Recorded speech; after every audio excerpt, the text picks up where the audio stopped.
पुराने समय की बात है। गांव में धनीराम नाम का एक किसान रहता था। उसके पास 4 लड़के थे। धनीराम अपना घर चलाने के लिए अपने खेत में कृषि कार्य करता था, लेकिन धनीराम के चारों लड़के बहुत ज़्यादा आलसी थे। वह कभी भी खेतों में काम करने के लिए नहीं गए थे। वह सारा दिन अपना समय गांव में इधर उधर बैठकर बिताया करते थे। एक दिन धनीराम अपनी पत्नी से बोला कि आज तो मैं जिंदा हूँ तो सब कुछ सही चल रहा है, मेरे बाद कौन खेती करेगा? हमारे बच्चों ने तो आज तक खेतों में कदम तक नहीं रखा है। धनीराम पत्नी से इस पर कहा, कोई बात नहीं, धीरे धीरे यह काम करने लगेंगे। इसी तरह से धीरे धीरे समय गुजरता जा रहा था। एक दिन धनीराम की अचानक से तबीयत खराब हो जाती है और वह बहुत ज्यादा बीमार पड़ जाता है। इस दौरान धनीराम अपनी पत्नी से कहता है कि चारों लड़कों को मेरे पास बुलाओ, मेरे पास समय बहुत कम है। इतना सुनने के बाद धनीराम की पत्नी अपने चारों लड़कों को उसके पिता के पास बुलाकर लाती है। धनीराम इस बात से बहुत ज्यादा चिंतित था कि उसके बाद उसके लड़कों का क्या होगा।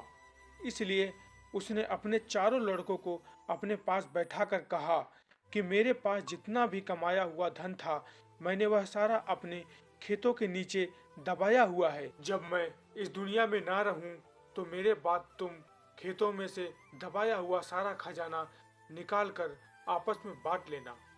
इतना सुनने के बाद धनीराम के चारों बेटे बहुत खुश हुए। इसके बाद कुछ समय बाद धनीराम की बहुत ज्यादा बीमारी के कारण मृत्यु हो गई।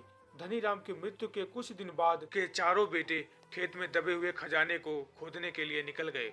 खेत में पहुंचने के बाद चारों बेटों ने पूरा खेत खोद डाला, लेकिन उनमें से किसी को भी खजाने जैसा कुछ नहीं मिला। इस बात से वह चारों बहुत निराश हुए और उन्होंने घर आकर अपनी माँ से कहा कि पिताजी ने खेत जो खोदने के बारे में बताया था वह एक झूठा था।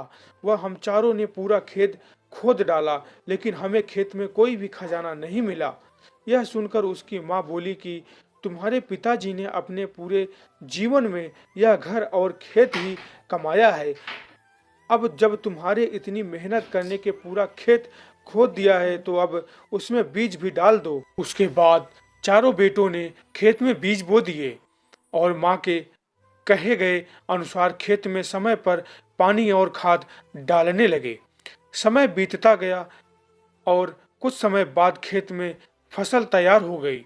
फसल काटने के बाद चारों बेटों ने फसल को बाजार में बेचा और उससे जो भी पैसे मिले उससे उन्हें बहुत खुशी मिली। बाद जब चारों बेटे घर गए तो माँ ने कहा कि बेटा, तुम्हारे पिताजी तुम्हें यही समझाना चाहते हैं कि जो हम मेहनत करते हैं उसके बदले में ही हमें खजाना मिलता है। पूरी वीडियो देखने के लिए दोस्तों बहुत बहुत धन्यवाद। अगर यह वीडियो अच्छी लगी हो तो वीडियो को लाइक करें और चैनल को सब्सक्राइब करें। बहुत बहुत धन्यवाद।